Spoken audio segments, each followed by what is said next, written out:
आजकल जो स्मोक के साथ फोग मिल गई है उसकी वजह से जो एक इरिटेटिंग कफ स्टार्ट हो रही है, तो 70% स्मोक जो है ना वो ऑटोमोबाइल से है। 3000 ट्रिलियन टन जो राइस की जो फसल है ना वो जला दी गई है। स्मोक जो है ना वो पहले तो हम ये सोचते हैं कि सिर्फ इनहेल होती है और फेफड़ों में जाती है और ये फर्क पैदा कर देती है, लेकिन ऐसे नहीं है। 4 लाख लोग ऐसे हैं जिन्होंने कभी सिगरेट नहीं पिया लेकिन वो वेपिंग शुरू कर दी उन्होंने।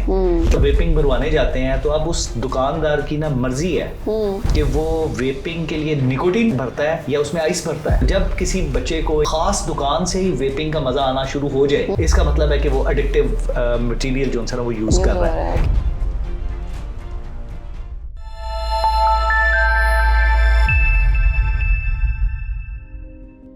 अस्सलाम वालेकुम एंड वेलकम बैक टू आपका मॉलेज पॉडकास्ट। आज हमारे साथ हैं डॉक्टर आसिफ हनीफ जो कि असिस्टेंट प्रोफेसर हैं इन पल्मोनोलॉजी। तो चलें आज उनसे बात करेंगे रिलेटेड टू स्मोक एंड कैसे वेपिंग यंग जनरेशन को इम्पैक्ट कर रही है, स्मोक की वजह से किस तरह रेस्पिरेटरी इन्फेक्शंस एंड डिजीजेस हो रही हैं। तो आइए उन्हें वेलकम करते हैं। अस्सलाम वालेकुम डॉक्टर साहब, thank you so much for being here today.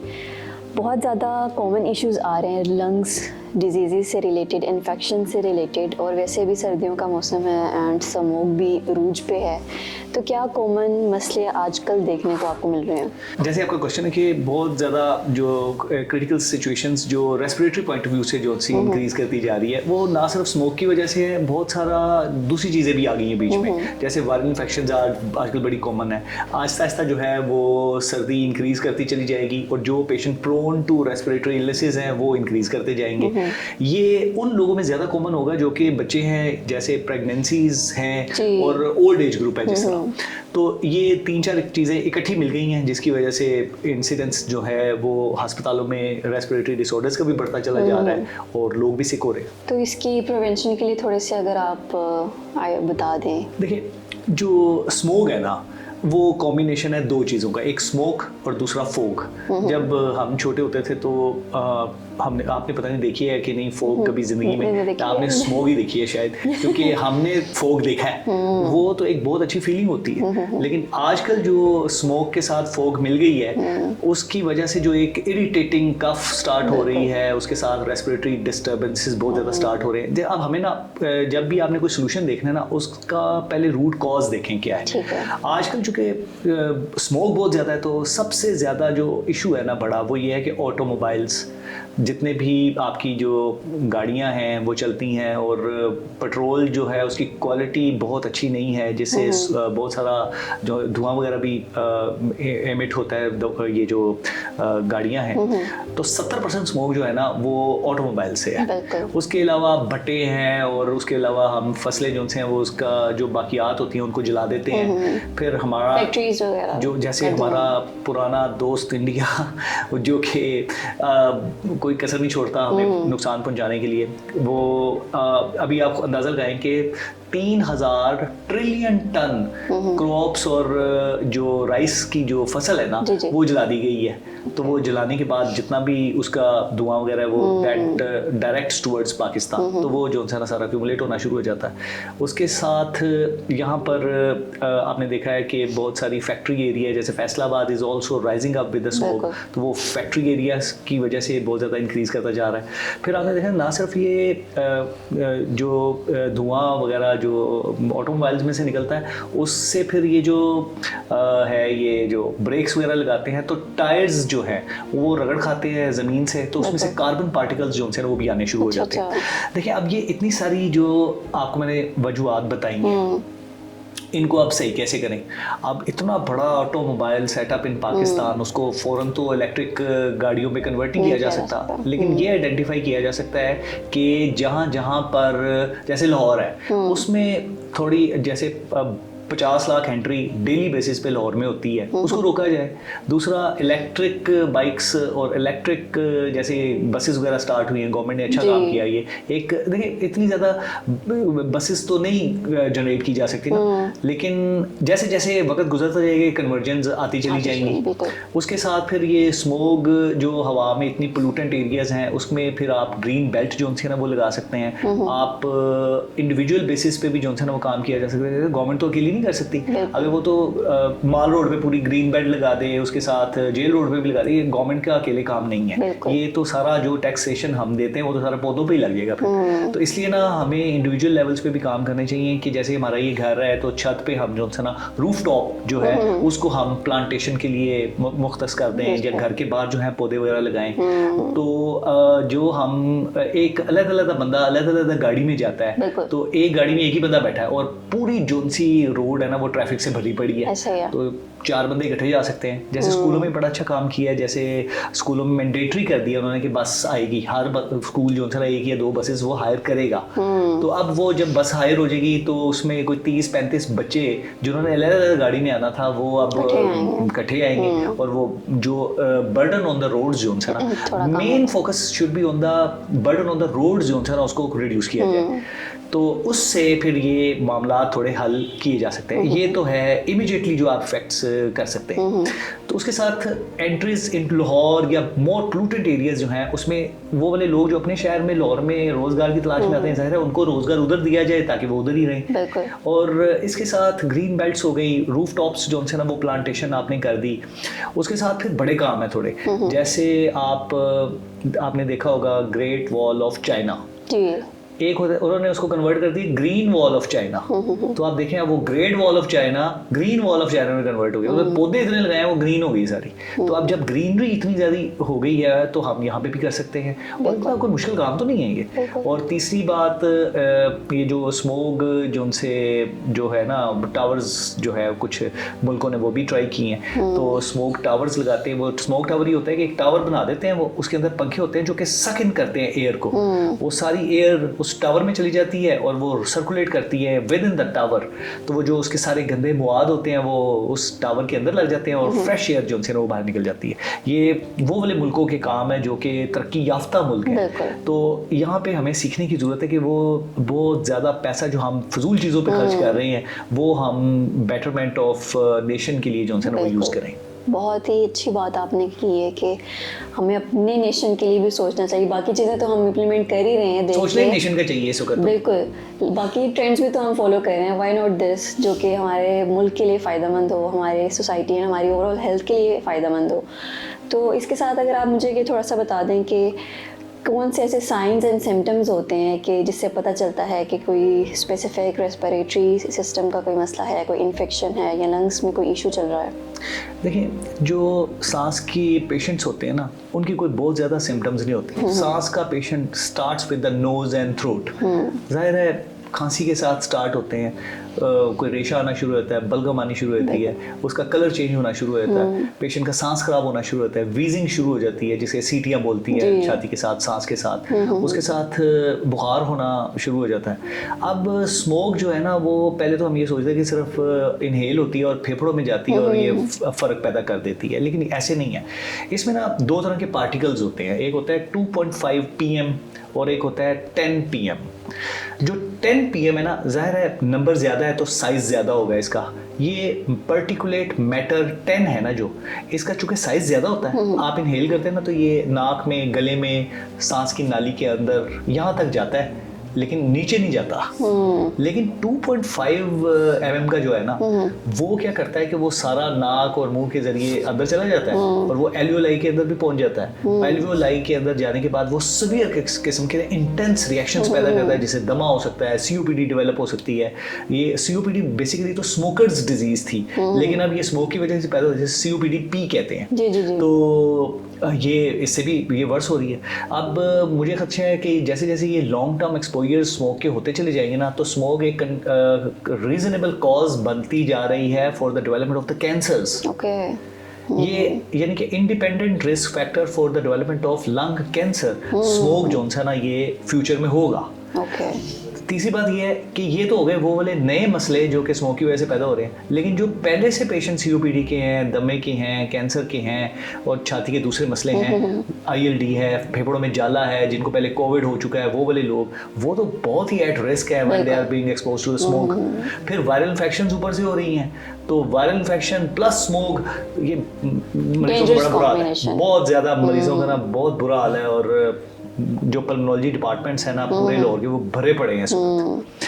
तो ये बड़ा इंपॉर्टेंट है कि इसको कंट्रोल किया जाए किसी भी तरीके से, सारी जो सी है ना कंसंट्रेशन इस तरफ की जाए बजाय इसके कि दूसरे फजूल काम किए जाए। बिल्कुल, क्योंकि हम हर चीज़ जहाँ पे भी जा रहे हैं, जो भी इन्वायरमेंट इनहेल कर रहे हैं एंड उसके थ्रू जो भी पार्टिकल्स अंदर जा रहे हैं वो बाकी ऑर्गन्स को भी कहीं ना कहीं इम्पैक्ट कर रहे हैं। आपकी इस स्टेटमेंट में मुझे बात याद आ गई, क्योंकि जैसे मैंने आपको बताया ना, ये तो इनहेल करके सारा फेफड़ों में जा रहे हैं। अच्छा, अब PM 2.5 जो होता है ना, वो क्या करता है कि वो जब फेफड़ों में पहुंचता है ना, उसके एयर सैक्स में, वहां से इतना छोटा होता है कि वहां से वो खून की नालियों में चला जाता है। जैसे ही वो खून की नालियों में जाता है तो वो फिर पूरे जिस्म में फैल सकता है, दिमाग में जा सकता है, जिससे अल्जाइमर्स हो सकती है। फिर ये यूट्रस और ओवरीज वगैरह में पहुंच सकता है, जिसकी वजह से इनफर्टिलिटीज बड़ी कॉमनली फीमेल्स में हो रही है। अभी हमारा फ्यूचर प्लान ये है, इंशाल्लाह बड़ी जल्दी इंशाल्लाह हम ये ख़वातीन के कॉलेजेस में और लड़कों के कॉलेजेस में जाएंगे, उनको अवेयरनेस देंगे कि ये इनसे बचना बड़ा ज़रूरी है। बहुत सारे लोग रक्शे में आते हैं, मोटर बाइक्स पे आते हैं, बच्चियों का इनसे बचना बड़ा ज़रूरी है, नहीं तो फ्यूचर जो उनसे है ना वो दैट इज डेंजरस। क्योंकि ये 3-4 महीने जो गुजरने हैं, they are expose to that kind of very dangerous particulate matter which can make them infertile, which can make the pregnant women become more hazardous to this, and वो जो बच्चे पैदा होंगे वो अल्जाइमर उनके जो उनसे वो स्पाइना बाइफिडा स्पाइनल कॉर्ड होती नहीं, ब्रेन जो उनसे उसकी डेवलपमेंट ही नहीं होती। इस स्मोक की वजह से बहुत सिचुएशन जो उनसे है ना वो क्रिटिकल है इस वक्त। स्मोक की तो हम बात करें, इसके साथ अगर आप बताएं कि आजकल बॉयज़ में वेपिंग एंड स्मोकिंग जो है वो बहुत कॉमन है। स्मोकिंग चलें अब थोड़ा कम हो गई, लेकिन थोड़ा पोर्ट्स वगैरह और वेपिंग की तरफ ज़्यादा आ गए, तो उसके हवाले से आप क्या कहना चाहेंगे? देखिए, जो स्टडी की गई ना, तो उसमें देखा कि 4 लाख लोग ऐसे हैं जिन्होंने कभी सिगरेट नहीं पिया, लेकिन वो वेपिंग शुरू कर दी उन्होंने। इन बच्चों को ये समझाने की ज़रूरत है कि इनको वेपिंग नहीं करनी चाहिए, क्योंकि अगर वेपिंग जो टूल दरियाफ्त हुआ था ना, वो सिगरेट स्मोकिंग सिसेशन के लिए यूज़ हुआ था, कि सिगरेट को जो है ना वो उसको डिसकंटिन्यू करने के लिए एक सिसेशन टूल के तौर पर इस्तेमाल किया गया था कि आप सिगरेट को बंद कर दें, क्योंकि वो धुआं होता है उसमें, तो धुआं होने की वजह से सिगरेट जो है ना वो फेफड़ों में बहुत ज़्यादा नुकसान पैदा करता है। वेपिंग में धुआं नहीं होता, वो जो धुआं निकलता है ना वो धुआं नहीं होता, वो एरोलाइजेशन होती है, बेसिकली वो वेपर्स होते हैं जो कि धुएं की तरह नजर आते हैं। तो वेपिंग 6 महीने से 1 साल तक तो सेफ है, लेकिन लॉन्ग टर्म इफेक्ट्स जो वेपिंग के हैं वो अभी तक से भी मेरा ख्याल है ज़्यादा नहीं, वो अभी उस पर स्टडीज नहीं है। लेकिन जो इफेक्ट्स वेपिंग के साइड इफेक्ट्स आ रहे हैं ना, वो तो लंग इंजरीज हैं, ALIs वगैरह डेवलप हो रही हैं, ईओसिनोफिलिक निमोनियाज डेवलप हो रहे हैं, वो हो रहे हैं। लेकिन सबसे बड़ी बात जिसकी मैं आपकी तवज्जो दिलाना चाहता हूँ ना, वो ये है कि वेपिंग जब आप कर रहे होते हैं ना, तो आप अब ये पाकिस्तान में ना मोनेटाइज नहीं है, इसका निज़ाम जो उनसा है वो अंडर सुपरविजन नहीं है। अब आप वेपिंग भरवाने जाते हैं तो अब उस दुकानदार की ना मर्जी है कि वो वेपिंग के लिए निकोटीन भरता है या उसमें आइस भरता है, या उसमें कोई हेरोइन भरता है, या उसमें कोई चर्स या कोई ऐसी चीज़ भरता है। जब किसी बच्चे को या कोई बंदा जो कि वेपिंग कर रहा है उसको ख़ास दुकान से ही वेपिंग का मज़ा आना शुरू हो जाए, इसका मतलब है कि वो एडिक्टिव मटीरियल जो है ना वो यूज़ कर रहा है। इसलिए ना कभी भी अगर वेपिंग कोई कर भी रहा है, कम से कम ये ज़रूर करें कि दुकानें बदल के जो है ना वो ले लिया करें, क्योंकि ये जो है मैं तो बंद करूंगा, जाहिर है मैं तो सिगरेट को भी बंद करूंगा, वेपिंग को भी बंद करूंगा, जितनी भी बुरी चीज़ें। लेकिन समटाइम्स लोग जो है ना उसको इस चीज़ को ना इग्नोर कर देते कि बंद तो नहीं करनी है हमने, लेकिन अगर करनी ही है तो अपनी दुकानें चेंज करके किया करें, क्योंकि ये और गवर्नमेंट से भी रिक्वेस्ट है कि ये जितने भी वेपिंग सेंटर्स हैं इन पे स्ट्रिक्ट जो है ना इन पे मोनेटाइज करना बहुत ज़रूरी है, क्योंकि अगर इनको मोनेटाइज नहीं करेंगे तो ये तो एडिक्शन बना रहे हैं, एडिक्ट कर रहे हैं लोगों को। सारे यंग बच्चे जिन्होंने इंजीनियर और डॉक्टर्स बनना है फ्यूचर का, वो तो एडिक्ट बन रहे हैं। ऐसे ही है।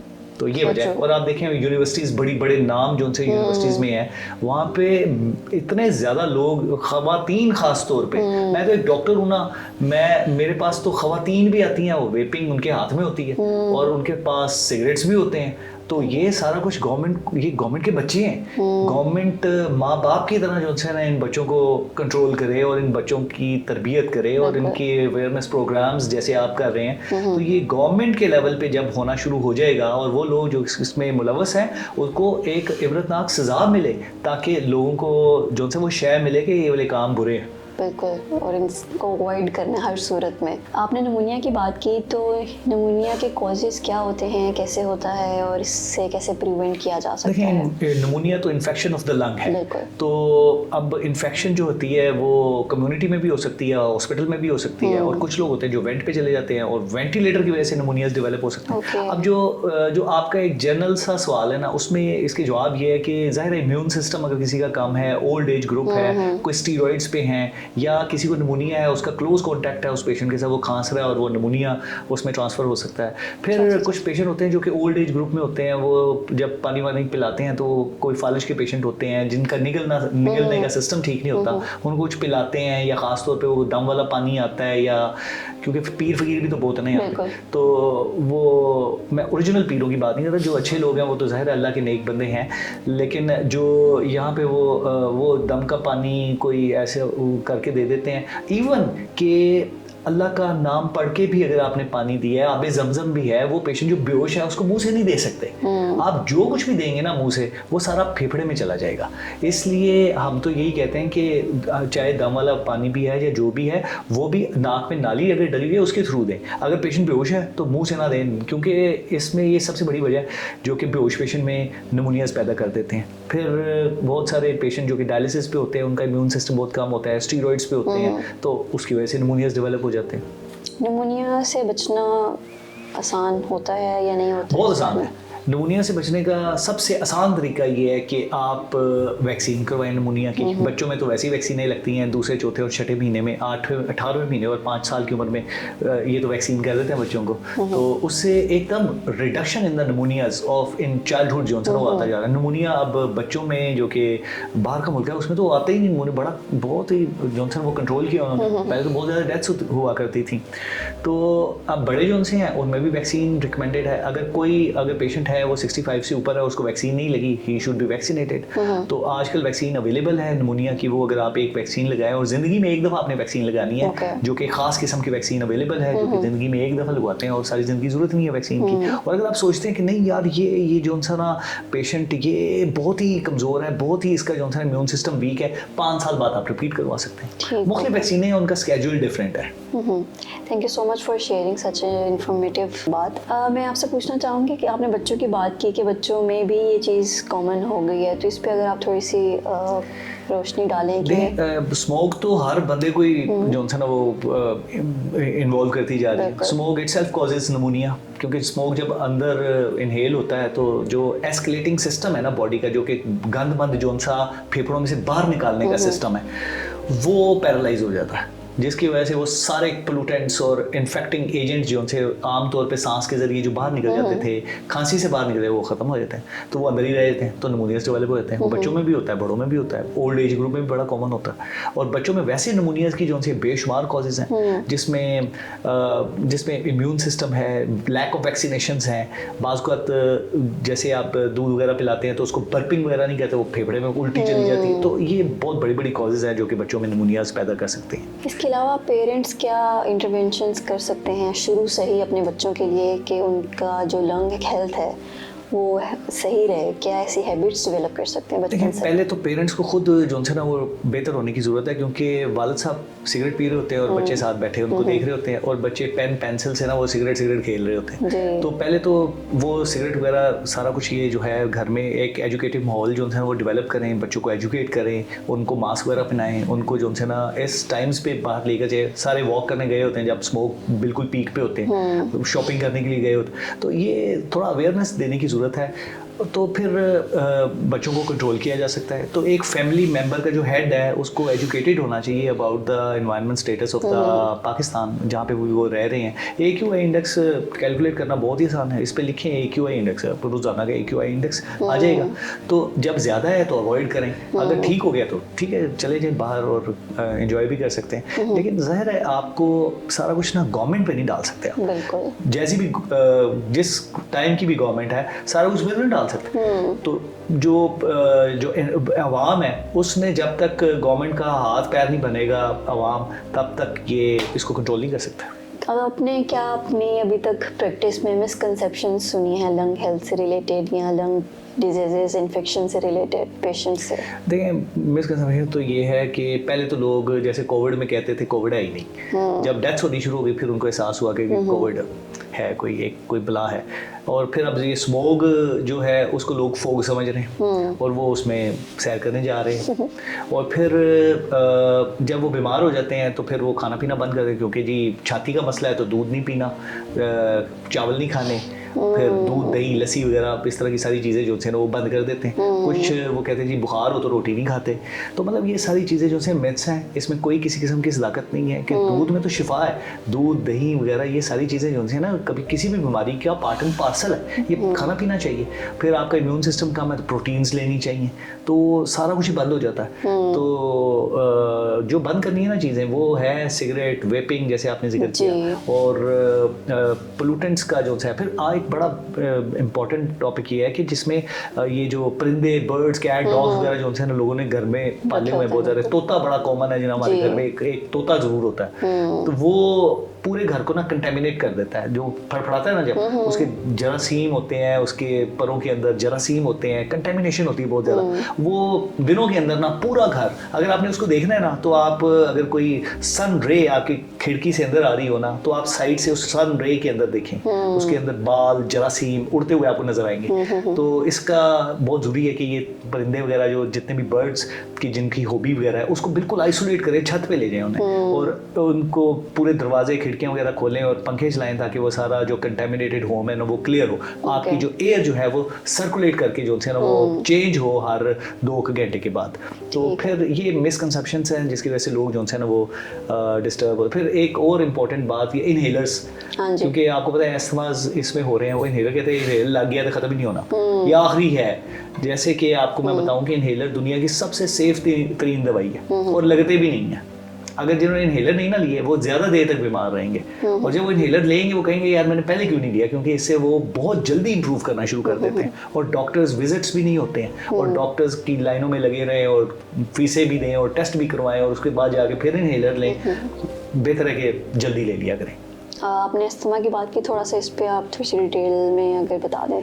देखिए अस्थमा एक बहुत ही पहले बड़ी प्रेवलेंट है पाकिस्तान में, बाकी चीज़ें कम है, अस्थमा ऊपर से स्मोक भी आ गई है। तो अस्थमा के एक पेशेंट को ट्रीट करने के लिए अगर आपका पेशेंट सिक है और आईसीयू में चला गया तो तकरीबन आपको 5 से 6 लाख रुपया चाहिए एक पेशेंट को ट्रीट करने के लिए, और अस्पताल भरे पड़े हैं। तो कुछ ऐसे इकदाम किए जाएं कि इसको प्रिवेंट किया जाए।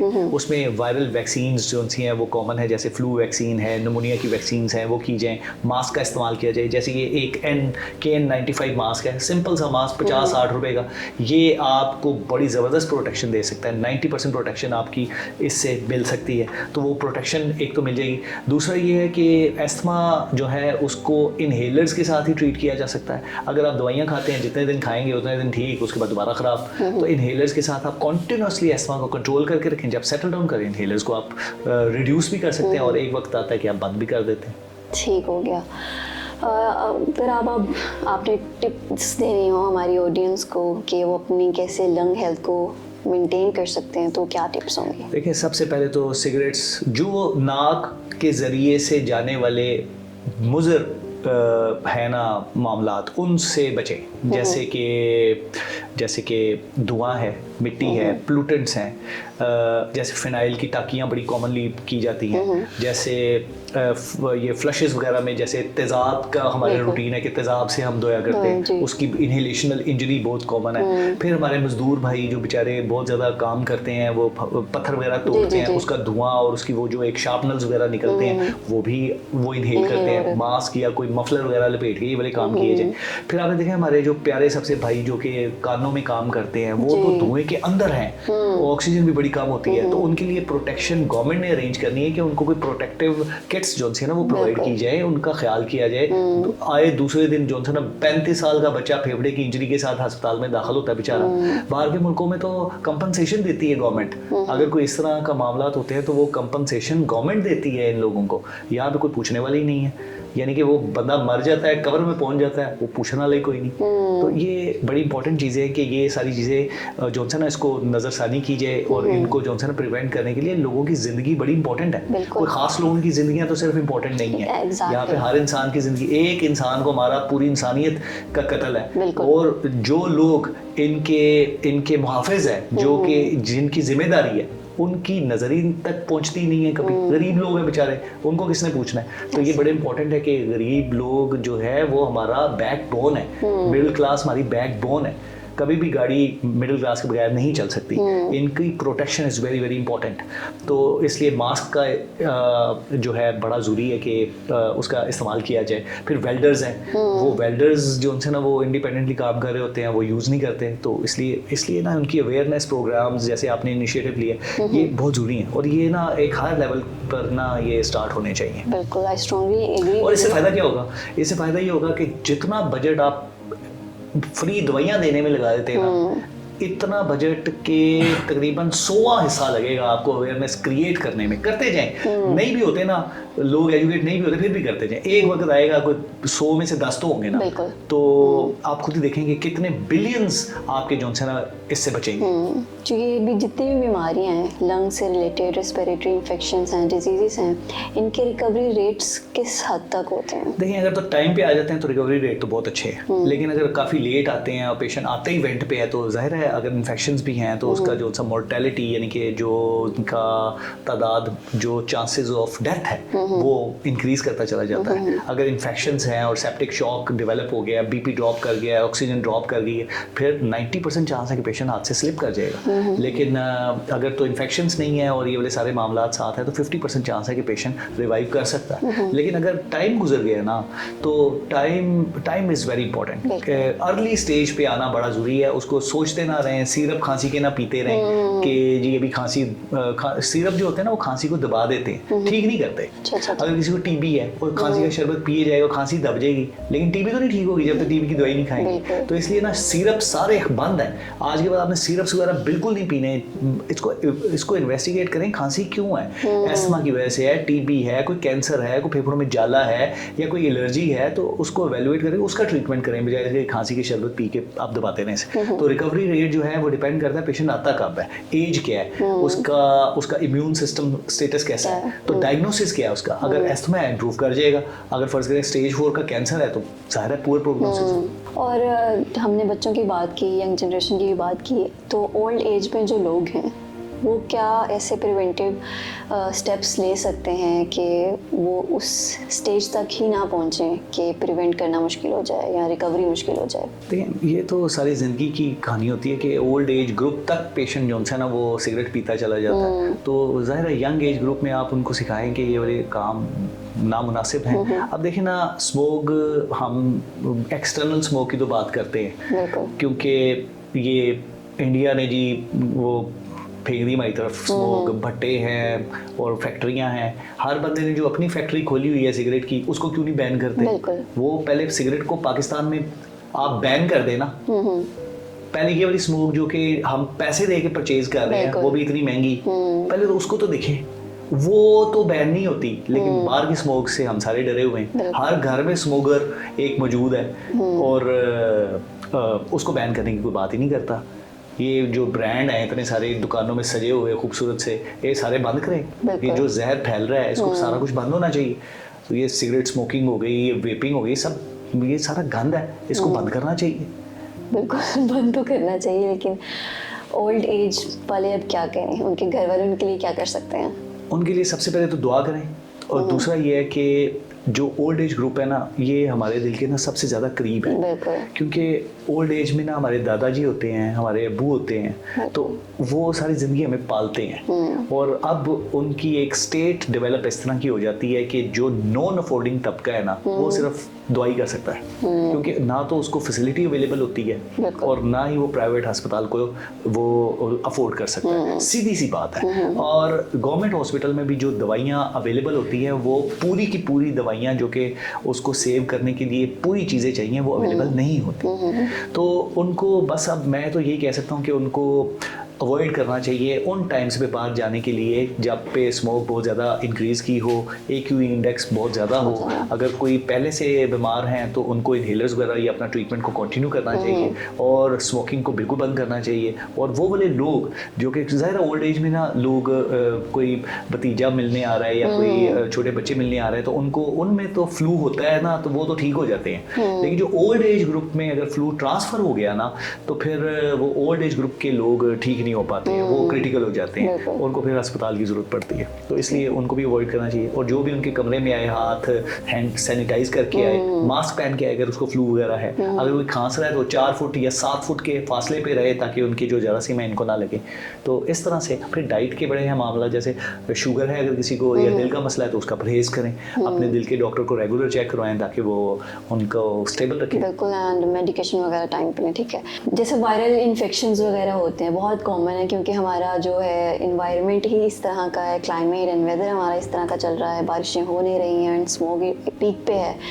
तो मतलब कैसे पता चले कि ये स्वेयर लंग का इशू है या इन्फेक्शन है कि वायरल नहीं है, कि मतलब ठीक हो जाएगा? कौन से ऐसे पेशेंट खुद बताना शुरू कर देता है, हाई ग्रेड फीवर हो गया है, severe x and pain start, गले में दर्द शुरू हो गई, पसीने, त्रेलियां, रेड फेस होना शुरू होता है, पल्स रेट इंक्रीज करना, सांस में तंगी आनी शुरू होती है। आजकल तो लोगों ने पल्स ऑक्स अपने घर में रखे हुए हैं, अगर 90 तक आ रहा है ना पल्स ऑक्स, इस पल्स ऑक्स में ऑक्सीजन सैचुरेशन, इसका मतलब पेशेंट क्रिटिकल होने वाला है। तो इसलिए ना आपने फौरन अपने करीबी डॉक्टर या किसी भी हेल्थ प्रोफेशनल से जो है वो रब्ता करना है। अगर आपकी ऑक्सीजन सैचुरेशन ड्रॉप करनी शुरू हो गई है, सांस में तंगी आनी शुरू हो गई, शदीद खांसी है, शदीद बुखार और शदीद दर्दें शुरू हो गई हैं, फ़ौरन हेल्प लें। और थोड़ा सा टीबी के बारे में भी अगर आप हाईलाइट कर दें। टीबी देखें, टीबी तो देखिए हमारे तो कायद मोहम्मद जी ना उनको टीबी थी और वो वफ़ात हो गई उनकी, और उस वक्त तो दवाइयाँ जो कि बहुत अच्छी अवेलेबल नहीं थी। अब तो TB is a good news, क्योंकि टीबी अगर किसी को है डायग्नोज हो गई है तो आप टीबी की दवाई रेगुलर खाएं, 6 महीने दवाई खा के पेशेंट ठीक हो जाता है। लेकिन खाना ही रेगुलर होती है।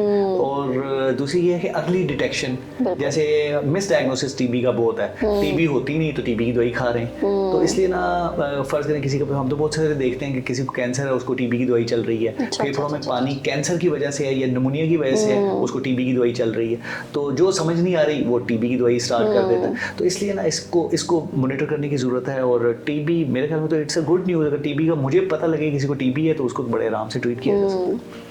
थैंक यू सो मच, आपने बहुत ही कंसाइज करके और अच्छे तरीके से बता दिया है। समझ आई गेस हमारी ऑडियंस को लग गई होगी, क्योंकि लोग बहुत ज़्यादा टीबी का सुन के ना डर जाते हैं कि शायद ये क्योर ही नहीं हो सकता और यहाँ बस ये फैलेगा और बस द लास्ट ऑप्शन है। ये सही सोचते हैं वो कि टीबी फैलेगी, कि फैलती तो है। लेकिन आपको मैं एक और बात बताऊंगा, किसी पेशेंट ने टीबी की दवाई 15 दिन खा ली है ना तो 80% चांस है कि टीबी फैलने वाली नहीं रहती। लेकिन अगर 1 महीना खा लिया है तो 100% टीबी फैलने वाली नहीं रहती। वो इकट्ठे बैठ के खाना खा सकते हैं। और एक और इम्पॉर्टेंट बात टीबी के पेशेंट्स के लिए वो ये है कि टीबी के पेशेंट की ना हर चीज़ बंद करा दी जाती है, दूध दही बंद, लस्सी बंद, खुराक बंद, रोटी बंद, चावल बंद, केले बंद। तो वो बेचारा जो है टीबी से इतना बीमार नहीं होता, जो सारी चीज़ें खाने के लिए बंद, घर वालों की वजह से बीमार हो जाता है कि लो जी सारा कुछ ही बंद है। बिल्कुल। तो हम जब पेशेंट्स ऐसे दाखिल करते हैं तो हम तो ये सारा कुछ खिलाते हैं, जबकि दूध में तो शिफा है, तो दूध सबसे पहले बंद होता है और बाकी दूसरी गंदी सी चीज़ें जो है वो बंदा स्टार्ट कर ही रखता है। तो ये इसलिए ना बड़ा इंपॉर्टेंट है कि डाइट जो है ना टीबी की पेशेंट्स की बहुत अच्छी इफेक्टिव डाइट होनी चाहिए ताकि टीबी की दवाइयाँ काम कर सकें। ऑल्सो नॉलेज भी होना चाहिए, क्योंकि बहुत ज़्यादा मिस इन्फॉर्मेशन सबके पास है और लोग आइडेंटिफाई नहीं कर पाते कि जो लिटरेसी रेट है, जितना भी हमारा लिटरेसी रेट है, लेकिन क्वालिटी ऑफ द लिटरेसी है ना जौन सी, वो हमारी बहुत ही पुअर है। देखिए लिटरेट का मतलब ये होता है कि एजुकेटेड। क्या हम एजुकेटेड हैं? तो एजुकेटेड जब आप हैं, हमें तो रोड्स पे पता चल जाता है कितने एजुकेटेड हैं। तो इसलिए ना जो हमने एजुकेशन हासिल की है उसको अप्लाई भी करना चाहिए। तो application of education is very poor here. अब एक बंदा एजुकेटेड है और ऐसी यूनिवर्सिटी में है लाहौर की जो कि एक बेहतरीन यूनिवर्सिटी है, वेपिंग कर रहा है, तो एजुकेशन किधर गई? बिल्कुल, इस बात से मैं यही कहना चाहूँगी, खुद पोर्ट्रे करके आपने दिखाना है जो आप चाह रहे हैं कि जो एक पर्सनैलिटी है ना वो तो जाहिर है एक ग्रूम्ड पर्सनैलिटी डेवलप करने के लिए, बिल्कुल। मेल और फीमेल के लिए, अगर हमने बिल्डिंग ऑफ द नेशन करनी है, बिल्कुल। एक पर्सनैलिटी तो ग्रूम करके दिखाना। वो जी मेरे से याद नहीं होता, मैं वेपिंग जब तक नहीं करता, वो जी मेरा दिमाग नहीं खुलता जब तक मैं सिगरेट नहीं पीता। बिल्कुल। तो जो मुझे जी नींद बड़ी आती है जब मैं सिगरेट पीऊँ तो मैं काम करता हूँ। ये तो वीक पर्सनैलिटीज़ की बातें हैं।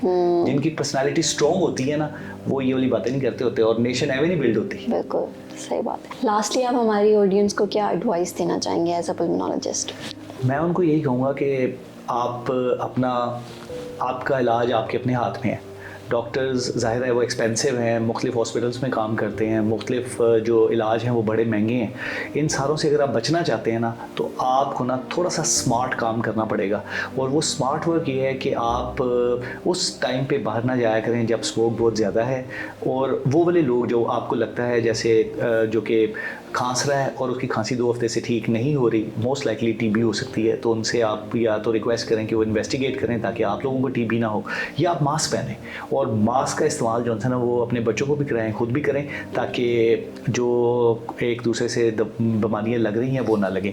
अपने बच्चों पे नज़र रखें, अपने बच्चों के मोबाइल्स पे, अपने बच्चों की जो डे टू डे एक्टिविटीज़ हैं, अपने उनके टीचर से मिलें, अपने बच्चों पे ना वक्त दें। अगर एक बच्चा 4 घंटे से मोबाइल खेल रहा है तो उसको आप मॉनिटाइज करें कि व्हाट ही इज़ डूइंग, ताकि क्योंकि ये एक बहुत आसान स्टफ़ है। उन डेंजरस चीज़ों की एक्सेसिबिलिटी को ईजी बनाने के लिए, जिनको हम रोकने के लिए आज बात कर रहे हैं, जैसे सिगरेट्स हैं, जैसे एडिक्टिव ड्रग्स हैं, तो ये सारी चीज़ें जो उनसे ना मोबाइल पे सारी चीज़ें बच्चे देख लेते हैं, तो फिर सवाल पूछते हैं अपने पेरेंट्स से, पापा ये क्या होता है, तो वो क्या होता है। तो ये इसलिए ना बड़ा इंपॉर्टेंट है कि उनको जो है रिस्ट्रिक्ट किया जाए और ये सारी चीज़ों से उनको अवॉइड किया जाए। Thank you so much once again, आपने टाइम निकाला और बहुत ही इम्पोर्टेंट एस्पेक्ट्स को आपने हाईलाइट किया है regarding lung health. Once again thank you so much for being here. शुक्रिया, थैंक यू।